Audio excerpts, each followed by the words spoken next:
Hello, everybody. We'll go ahead and get started now. So just to introduce ourselves, my name is Jamie Larmer.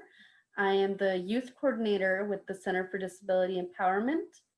For those of you who may not be aware of who the Center for Disability Empowerment is, we're one of 12 centers for independent living in all of Ohio.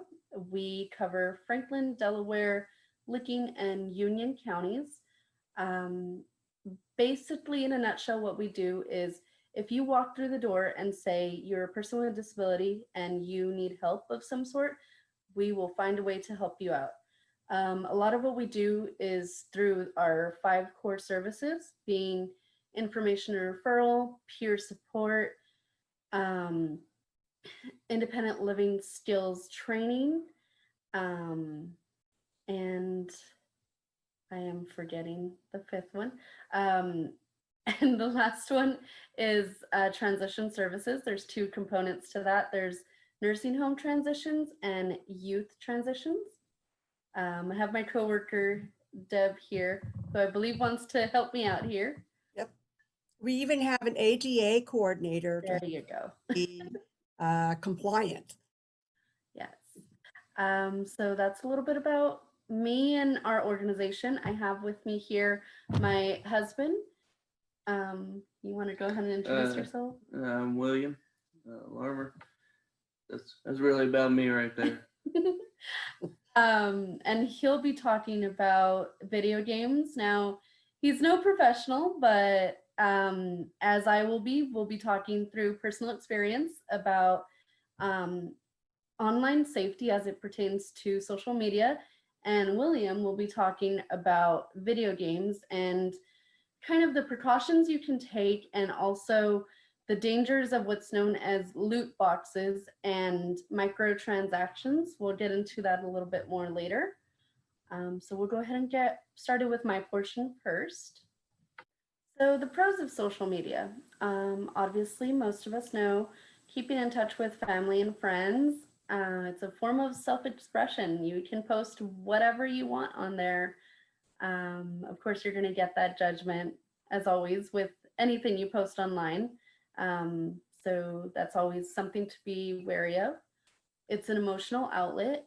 You're able to share your feelings about a myriad of topics. And it's also a good place for businesses to do marketing. As we're growing in technology, businesses are going more and more virtual, and everything's through social media, social networking, stuff like that. And always there's a flip side to that. There is the cons of social media. So catfishing, for those of you who may not know what catfishing is, it's when you create a profile online with the sole purpose of making it seem that you are someone that you are not, usually as it pertains to romantic relationships.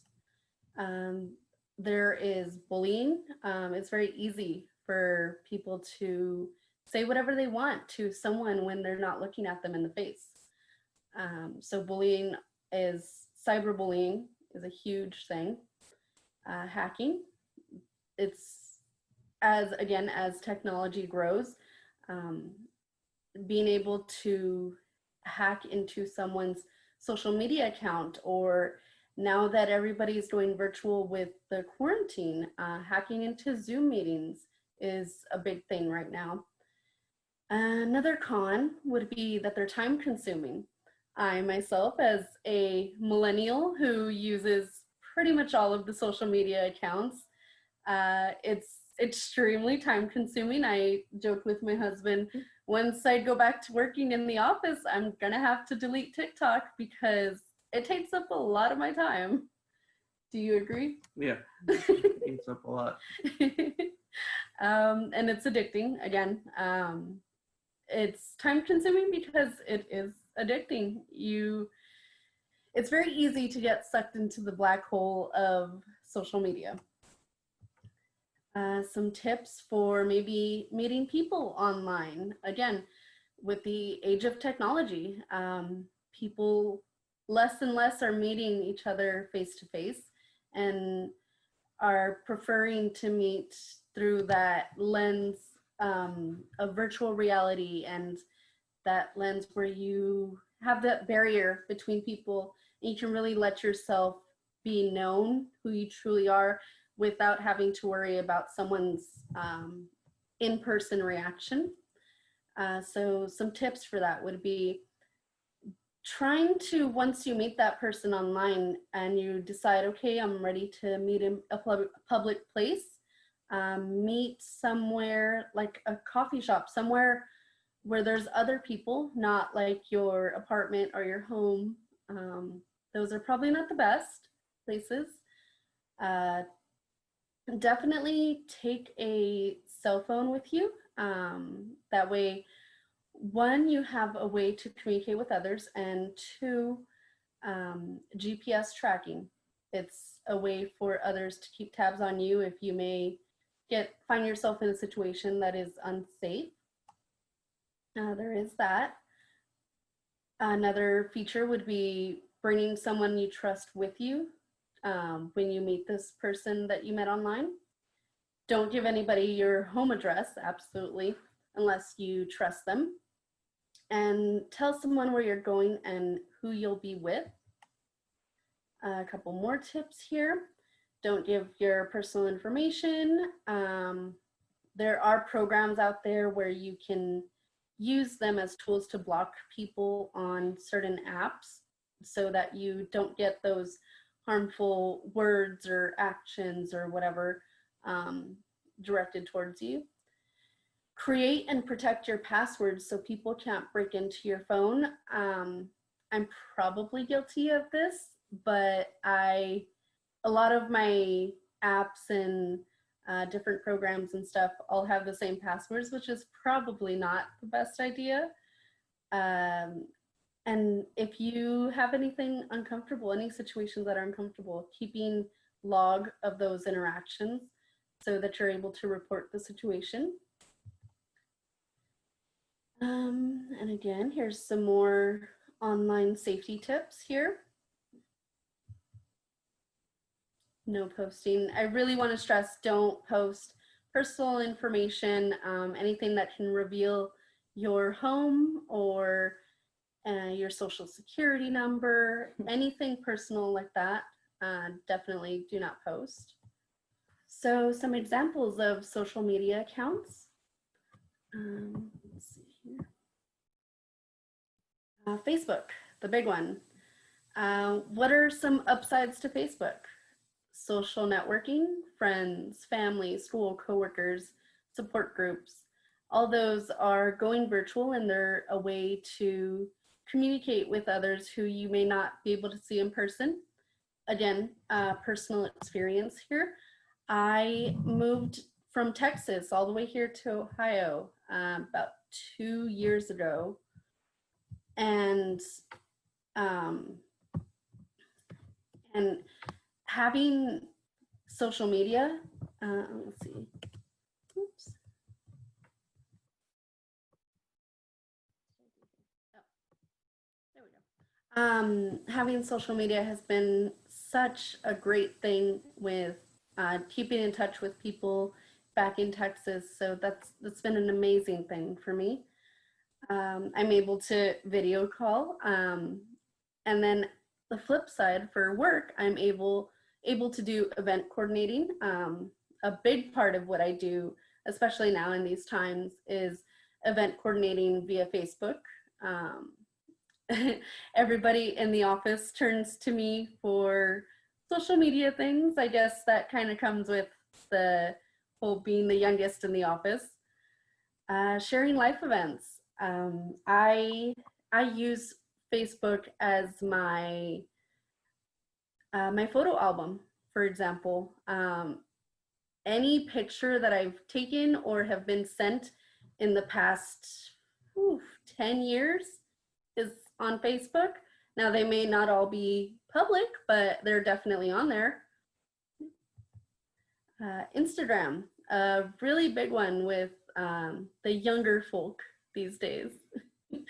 You can post things, and this is things that are purely images and videos, whereas Facebook is art, news articles, pictures, videos, different links of that sort.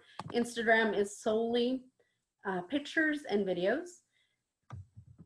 And I believe we have, let me see, do we have a question in the chat?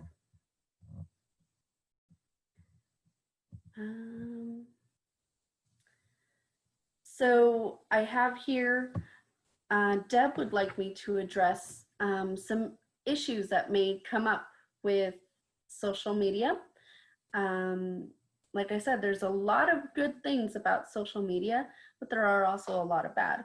So yes, you can share a myriad of things on social media, but there's also the flip side of that, where sharing too much, and how do I know what to share and what not to share?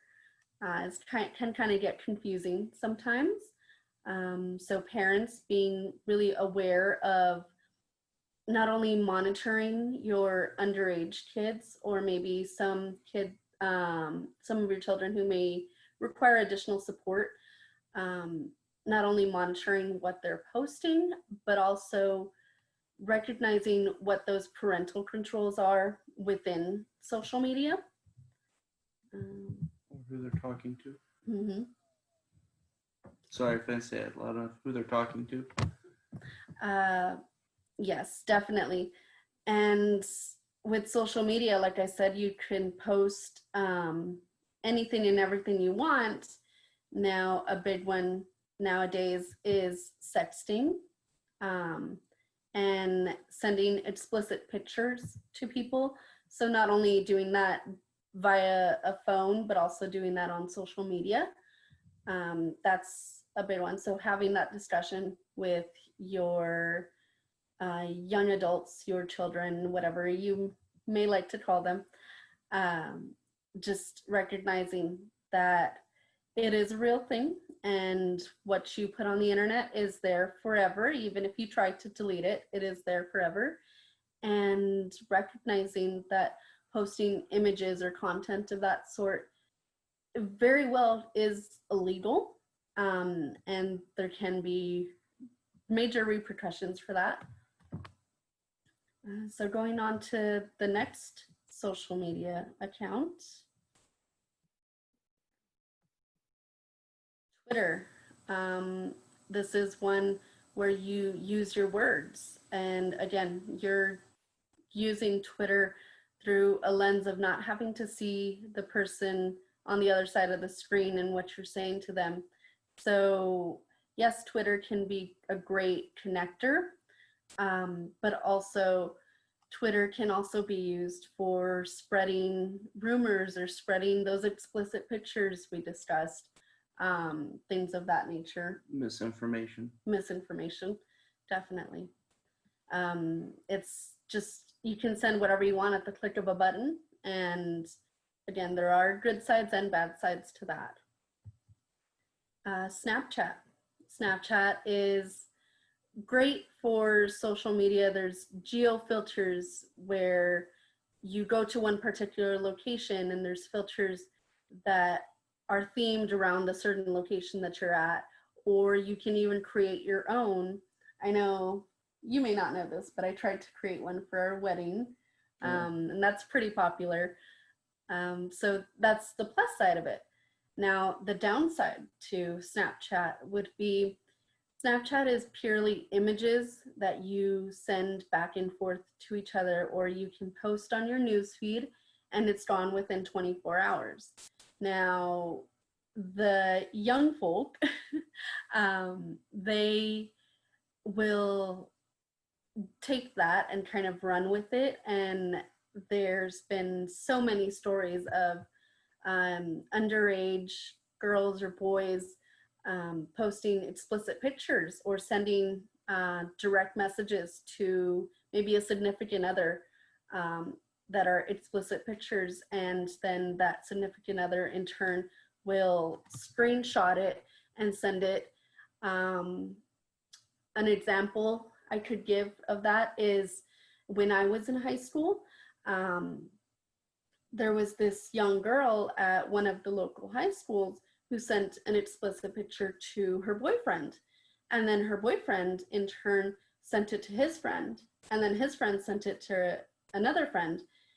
And I want to say within a week, it was sent to every single high school, at least that I know of, every single high school in the city. So again, just that ease of technology, there's good and bad sides to that. And the Snapchat accounts, those can be public or private. So depending on the settings that you are putting in place, anybody can see what you're putting on your news feed. Now you can post stuff that will go directly to a certain group of people or a certain person. But for the most part, they are posting them to their newsfeed where all friends can see. And Deb here is asking, are there parental controls for Snapchat? Unfortunately, there is not. So that would just have to be really closely monitored by parents. Now, a couple of options. You can either have that conversation with your young person as to what are the right and wrong ways to go about using social media. You can also log into their account, so requiring that they give you their password. You can log in on your phone to their app and see what they're posting. Just a couple of tips there. Excuse me. Let's see here. TikTok, my poison of choice currently. TikTok is all the rage right now. It's an app comprised of only videos, typically set to music or sound. Now, again, positives, negatives. The positive is there is so many funny videos and funny ways to interact with people. I've seen a lot of good on there. One particular good story, there was this young boy who had a old skateboard, didn't have any wheels on it, it was broken down, and he had signed his name on it, and then he signed the name Tony Hawk, and he gave it to a FedEx guy, and he asked the FedEx guy, can you get this to Tony Hawk? And of course, the man said, yes, of course. And then not even 2 hours later, Tony Hawk responded and said, I will trade you. And you send me that skateboard, and he gave him a brand new one with the Tony Hawk signature on it. So I thought that was really sweet.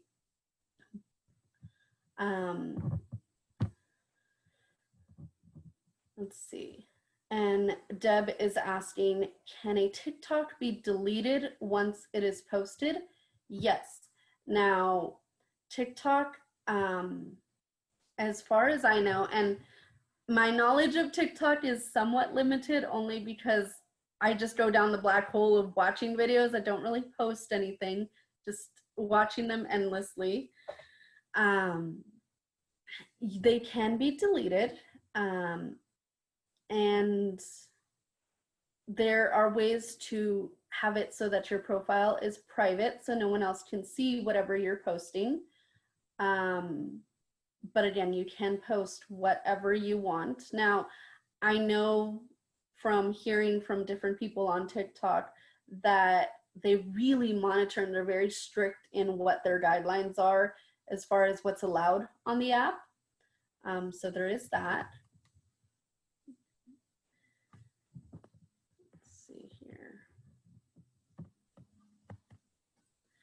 So now I want to go into, and this will kind of lead into Will's next PowerPoint, in-app purchases. So say you're doing online gaming and online social media online on your phone, and how do you go about that?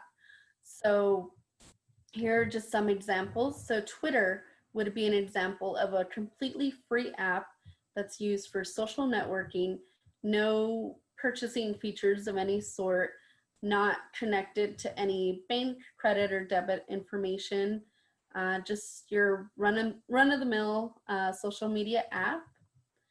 And then we have an example of a phone gaming program, Clash of Clans, where it's free to install and it's again used for gaming. But then once you install, there are in-app features. So what I mean by that is you have something that you can download for free, but say you're playing the game, you go along, and then all of a sudden, oh, you ran out of lives in this game. Oh, you can purchase more for just 99 cents and you can purchase 3 lives. Easy as that. Well, your apps are all connected via Google Play Store or the App Store for you iPhone users. And that is linked to your debit or credit card. So it's very easy to just, at the click of a button, just, oh, I need more lives. I died in this game. I want to keep playing. Let me buy more lives. Very easy. No fussing about it. Just kind of go about. And then Minecraft. Minecraft is an example of an app that you have to pay for. And it very clearly here states paying for this app, it's $6.99 for the app. And then also within that, there is those in-app purchases. So if you want to upgrade your building blocks. That's more like skins. Skins? Yeah. Oh, okay. Just cosmetic features for Minecraft. Well, there you go. He knows more about gaming, which is why he's doing the second portion. And so it does include those in-app purchasing features, and it's used for gaming and social interaction. Am I correct on that? That's right. And I'll just leave this here for a second. If you guys have any questions at all for me after this, or for William, you can reach out to me. Here's the address for the Center for Disability Empowerment, the phone number for the office, which we check daily. So if you were to leave a voicemail on there, we would check that. And my email address. Anybody have any past experience? How about the question of on Facebook when someone asks to be our friend? So we teach compliance, especially for people with DD all through their elementary and high school years, and then all of a sudden we're teaching them, boundaries. Mm-hmm. And so when someone we don't know asks to be our friend, how do we explain to them, do you know this person? How do you know this person? So I'm just curious. I think just having those lines of communication open, and I personally do not add anybody that I have not met at least once before, anybody that's not family or friends, anything like that. I try not to add random strangers. I just think I post a lot of personal thoughts on my Facebook. Do I want these strangers to see those personal thoughts? I mean, I post silly things of me messing up all the time. Do I want more than just my family laughing at me about those? So that's kind of how I filter that. Does anybody else have any comments, questions, concerns, anything of that sort? I have more thing. I have a question. I have a Sunday school class for teens, adults with IDD, and I would love to create a Facebook page just for them. Mm-hmm. I can kind of put parental controls on it. I can help monitor it so there's no bullying, that kind of thing. Is that being too parental? No. Oh, there's tons of groups out there. I'm actually in a few where it's a group just for people of a similar interests, and they have what's called admins on there. And so it's not just one person monitoring, there's multiple admins within that group who are kind of monitoring what people are posting. And there are a lot of policies and procedures in place to kind of safeguard everybody. Mm-hmm. Does anybody like that idea? Yes. Who said yes? Sheila. Hi, Sheila. Thank you. You're welcome. Let's go ahead and turn it over to Will. Hello. We'll talk about microtransactions and loot boxes. I myself am kind of a victim of this scam. Not necessarily a scam, just of what it creates. So we'll go ahead and delve into it. All right. So this here is an instance from a woman in the UK. She has a 22-year-old disabled son with cerebral palsy, complex epilepsy, autism, learning difficulties, and approximate cognitive abilities of a 7-year-old child. He's unable to do bilateral activities, so he relies heavily on his iPad, PlayStation entertainment for education and just daily things. He had been playing a game called Hidden Artifacts, which involved finding various items, matching descriptions, kind of like a card game where you're flipping and matching stuff. He ended up spending £3,160, which we determined is about $3,700 in US dollars. Yeah, it's about right. And he cleared out his entire savings. She contacted iTunes. iTunes was unable to refund the amount. So she contacted Blastworks Ltd, which is the developer of the app. And because the 14 days had passed of the purchase, they were unable to refund her, and they actually refused to refund her, even though the child had disabilities and he's a vulnerable person. So he ended up becoming a victim. Here's another story. This child was 5 at the time. This gentleman installed Mini Golf King on his phone, and he would let his son play it. He had taught him some values where he's not allowed to spend real money in games. Yet the game did end up tricking him into spending £300 on in-app purchases. Fortunately, some were blocked by his card provider, but £75 went through. So what you're saying is this kid was playing on his dad's phone. Yes. And the kid's just like, woo, fun game, not realizing that the game is connected to dad's credit card. Yes. Oh, wow.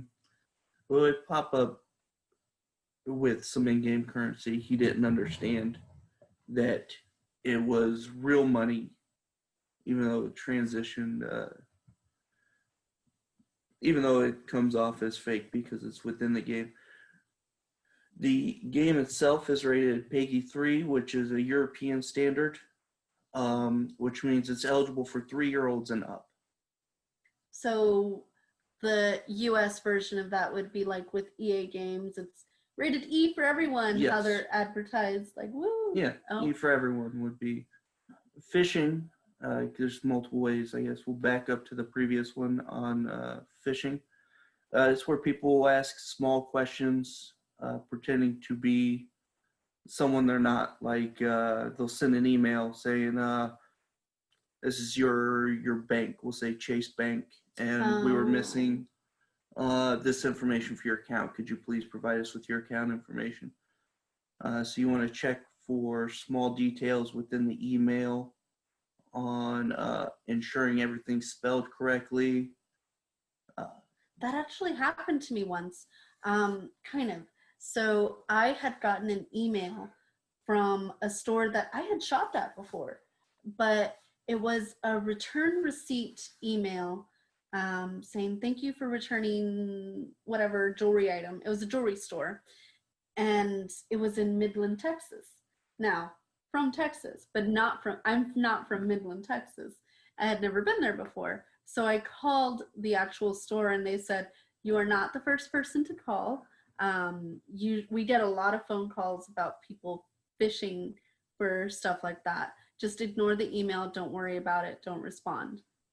We're just checking the chat here. Yeah, just going over the chat real quick before I continue.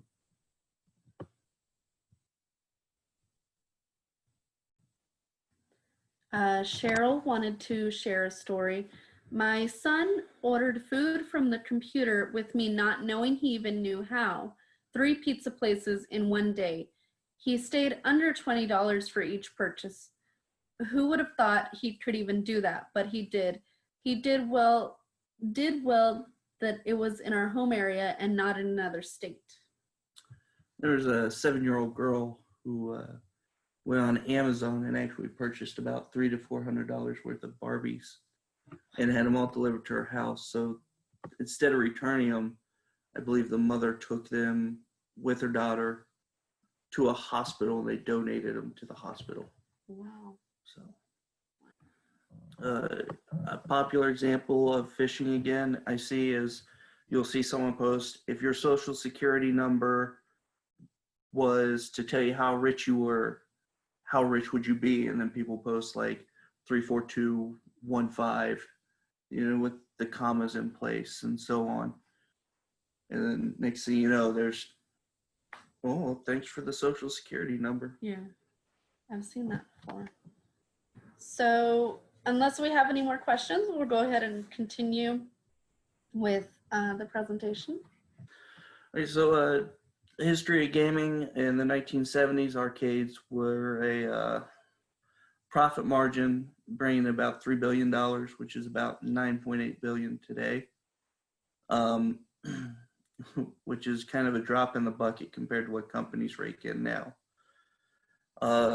In the 1980s and 90s, you had the Popularization. Thank you, got tongue twisted, of the home consoles, Atari, Nintendo, Sega, and then you had the PC with cartridge and disc taking over for sales. Move on to the 2000s. Market for gaming moved towards MMOs. What's that? Massive multiplayer online. So a good way to socialize, just spend time with friends or make new friends over the internet. And the cost for these people were through subscriptions, like $15 a month. Would an example of an MMO be like Call of Duty? No, WoW. WoW would be, yeah, World of Warcraft. Oh, World of Warcraft. Oh. So Cheryl is sharing a story. My nephew met a person from a library computer. She came to him as he does not drive. Trouble can come to your kids at home without your knowledge. So don't just protect your loved ones at home. That is very true. Very true. Thank you for sharing, Cheryl. As the MMO subscription base was starting to dwindle in the late 2000s, gaming moved on towards freemium, which are free games you could download. You end up paying a small fee for a microtransaction to get something. Like a game I used to play would be World of Warships, where you're in World War II era battleships, destroyers, and stuff. You could buy ships for real money. So you can download the game for free. Yes. And then and you have like a basic plan, let's say, with a certain number of toys you can play with, whatever. And then from there, you can buy bigger, fancier stuff. Yeah, you go through and you basically get the default stuff for free. And you could spend some money and you get a ship or an item that's better than the free stuff, but allows you to progress further and faster. So say you're in this game and you're about to purchase this fancy new ship or whatever. Does it really explicitly say, okay, I'm about to make a purchase, or is it hard to differentiate between, if you didn't really know, is it hard to differentiate between, okay, this is coming from my bank, or hey, this is just something I'm buying with game money, it's not real money? No. With that game, it tells you specifically you're about to spend your real money. Other games like Clash of Clans might be, well, this will cost you 4 gems to skip the building phase, but you bought gems in a bundle of 1,000 for like $20 or something. So Deb is asking, so microtransactions, are they the same as in-app features? Yes. Yeah. Yes, microtransactions are in-app purchases. Can we talk a little bit, Sheila's bringing up Fortnite. Can you talk about Fortnite and how they kind of work? Fortnite's generally the same way. It is a freemium game because it's free to play, the battle royale mode anyway. And in there, skins you can buy for your avatar. There's a battle pass, which the battle pass is actually the good thing to buy because it does pay for itself if you save the V coins, they're called. Are there any laws to protect developmentally disabled individuals or young children from phishing or purchasing on apps within apps? Is there any sort of parental controls, or would it just have to be parent monitoring? Parent monitoring. Honestly, I don't think I could find anything. I personally don't know of anything. Yeah, it's just parental controls. The ESRB's website, which we'll get to later in this, will show you how to set that up. But yeah, Fortnite gets into a trap because kids now in school are being bullied. Sorry. It's ridiculous. It is. Because they're being called default. Default is now a derogatory term towards kids because they're stuck with a default skin. Because they may not be able to afford the fancy, shiny new add-ons. I can't get the John Wick skin. You're such a default.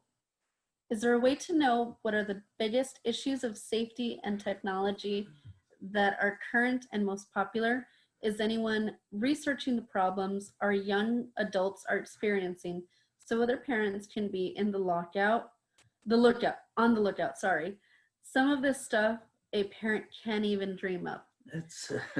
That is true. It's very true. There are research groups. The law now is currently moving towards restricting this kind of behavior in gaming companies. Unfortunately, the law's just too slow. So all we can do is educate ourselves on it. Because I never thought my issue with this freemium games and stuff was a problem until one day I went, man, I just dropped like $200 in this game. Back to this here. They push the basic play is free. And again, I used quotations as optional because sometimes it's really not optional. Can you recommend a game system with more age-appropriate or safety in mind for youth and or developmental disabilities? Excuse me, I'm asking specifically, say like, what is the game systems out here now? Xbox, PlayStation, Wii. Right, where you maybe don't have all the online communication. And I don't know if it's we're beyond that point now, but I'm like, okay, a VR system or whatever. I don't know. I just get so concerned because a lot of these game systems, you don't know who is joining your kid online. That's true. Though a lot of the big issues isn't actually predatory anymore. That was actually, I think, a bigger issue when I was growing up gaming as to where now microtransactions. But to answer that, I would recommend if you had a kid or something, the Nintendo. Nintendo's generally the safest, in my opinion, just because it really doesn't have online voice chat, but it is always online, and they have a more generous refund policy if this happens. Question. When I am playing a video game, do I have to be like connected online, and do I have to have a credit card to play? Like, do I have to have one connected to my game to be able to play? Generally, everything now is online required. I know Xbox is online required all the time. I believe PlayStation's the same way. As for the credit card, no, unless you're making a game purchase. Cheryl does bring up a good point. Guardianship helps some because it shows they are not capable of those decisions. Otherwise, they are responsible. And that does go into guardianship is a whole thing in and of itself. But you can gain financial guardianship for your adult person with a disability, and they will not be able to make those financial decisions without your say-so. That is one way to guard things. I can't tell you, a lot of times the gaming companies do make it really hard to put on parental controls. So that's why the ESRB's website is pretty good, because it'll help you navigate through that. So we've got about 10 minutes to go, so just letting you know that. Okay. Since we're on a time crunch a little bit, 2010's game as a service, it's generally where they say it's going to continue over X amount of time. However, though, they could shut it off after a month, after a few days, or it can continue on for years. This is the gaming industry's new way to make money. Within that includes DLCs, avatar customization, tournaments, esports, loot boxes, and limited time access content. This here is a screen of microtransactions within a game, and they end up totaling in this one game upwards of $2,000, and I think $197 or something like that, to change what your character looks like, the hair color, various costumes for said character. These are loot boxes here in that GIF. It contains randomized digital items varying in rarity. And the big problem is the gaming company can change the rarity type and don't have to stipulate what it is right now. So for a rare item, it could be 0.000001%, and the rest can fall back from there. They make noises, and basically it's kind of like a slot machine. It can be rewarded through in-game play or the purchasing of money. So I'm going to stop sharing just for a second so we can pull up this video. So really quick, do you want to preface this before we... Well, this is a video that a game company gave to the ESRB to determine the rating system. The game was rated E for everybody. All right, man, here we go, man.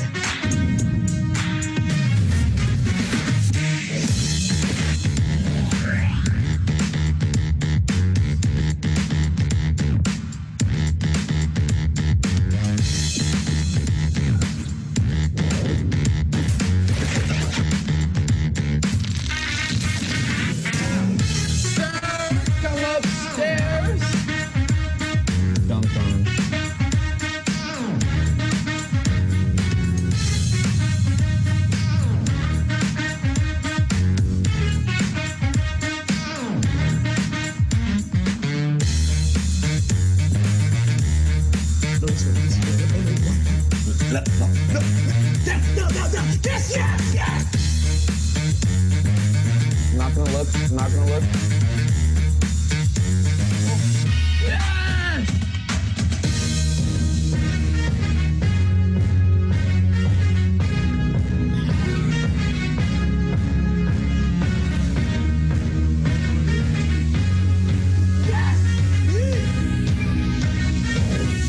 can't guard it. Look, left, right, look, crossover, step back. Look, wet like water. You can't guard it. Look.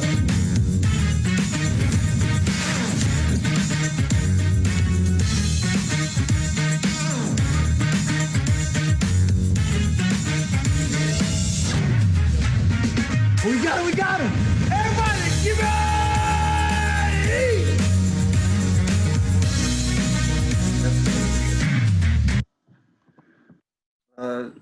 20 card back is, from what I could see, $15, maybe a little more. So tell me, what are the bad sides about what we just saw? I just saw a basketball game, but what was kind of fishy about that video? Yeah, the slot machine, the pachinko machine, the roulette-like wheel, or the wheel of fortune, I guess it'd be more apt to it. But it's a basketball game. Why is there? I don't know. Leads to addicting gambling behavior. At least that's what research has determined so far. I have a question. Yes. Why? I mean, I'm overwhelmed by just watching that. You got all the flashing lights, a lot of sensory overload. Mm-hmm. I wouldn't even know how to do that kind of thing. So is that something that people download on their computer or on their phone? So is that like an app? That's actually from Xbox, PlayStation, or PC. So that means that you have to buy those programs to use it. Yes. Mm-hmm. So those things are in your home. Yes. But Okay. those games, so that game may be a video game that's $60, typical price for a video game. And you have that set price, but then you go into that game and you see those microtransactions, those, oh, I want to buy this player, this special Michael Jordan or whatever. I'm not up to date on sports. Yeah, yeah. Um, So in other words, you'll buy the program mhm, and then this comes up and mhm. in the Yeah, package that you bought. They beat you over the head literally with this microtransactions. So when you buy it initially, they'll give you like 1 to 5 free packs. So you get in the habit of opening and opening and opening. Like, oh, that feels good. I opened it. I got, oh, Kobe Bryant. That's pretty nice. I mean, it's not the best Kobe Bryant, but it's Kobe Bryant. So that's what they do to build this, oh, it's a good behavior inside your head. This here is a scientific revenue video on how games determine to monetize per player. And just for the sake of time, I'll go ahead and send you these links when I do send that evaluation for this training. This here, the last slide and this slide are from, and the next slide is from a company that determined that this monetization can become extremely predatory. And this here appeared in a game called Dungeon Keeper, I believe the second one. This pops up while you're waiting on something to finish building or to open up something. I mean, and someone's not going to know gems aren't real money, or at least think into it, because they give you gems to start with. They give you like 20 gems. So once you spend your 20 gems, add more gems, and you spent money. Another video here that's really important, and again, I will share this. I'll go ahead and share the It's whole just the part. first 42 seconds of this video. Oh, okay. This whole video is 20 seconds, but this is from a gaming, or sorry, not 20 seconds, 20 minutes. But this is from a gaming industry meetup. And I would recommend watching that. That's how they determine the value of their player, or of their player base, which are called whales. You probably just hit play and it should play it.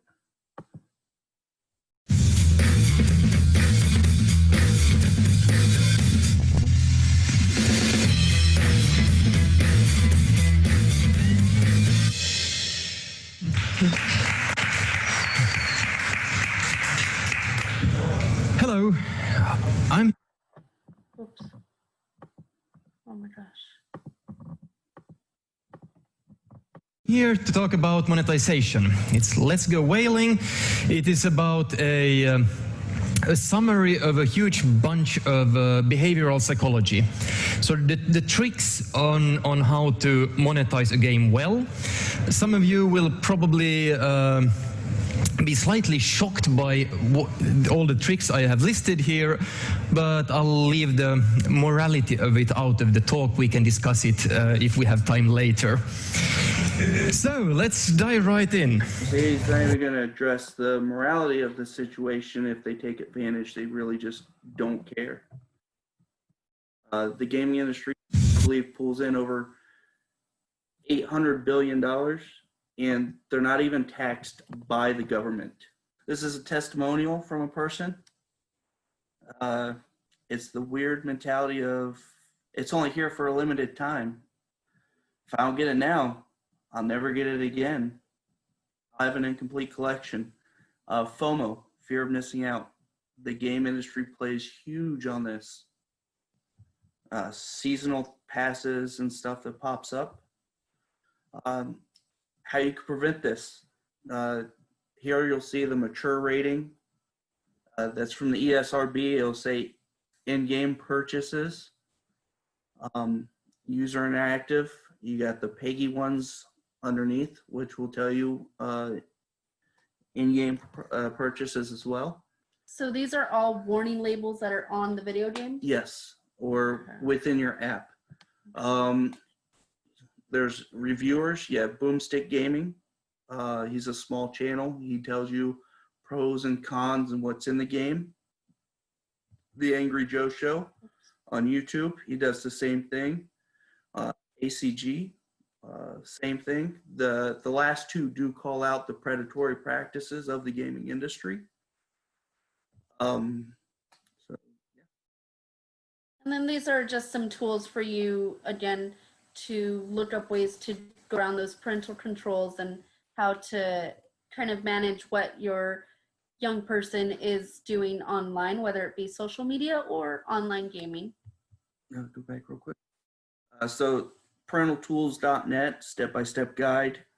In there, you could type in the device you want, and it will tell you how to do it step-by-step very easily, a lot better than going to, say, Electronic Arts website and setting up parental controls, because he'll just mislead you for a while till you give up and be frustrated. This is what their website looks like. All right. So we're gonna check the chat just one last time. And then we'll go ahead and take some questions before we end things up. When a person is playing a game from the TV, can other people see in your home? Yeah, I mean, if you're in front of the TV or around there, you can see what's being played. If you're playing like a video game off of the TV, not like a computer screen with like a webcam, just your typical TV, can they see you? Oh, no. No. Unless the TV has a camera in it, No. which generally, well, I guess newer ones do now for the video calling. Oh, like a smart TV? Yeah. So unless it's a smart TV, no. And I think that's it. The other ones we've already addressed. Oh, we have? Yeah. Okay. Now, let's go ahead and take any questions from you guys before we close up things or finish things up. Anything at all. And I will be sending all of this information to you all. Like I said, if you have anything that comes up at a later date, you can reach out to me.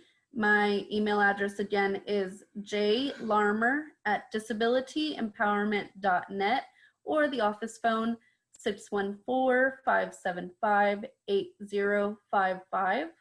And again, that can be directed towards me or my husband here. Thank you so much for everybody tuning in. We really appreciate it.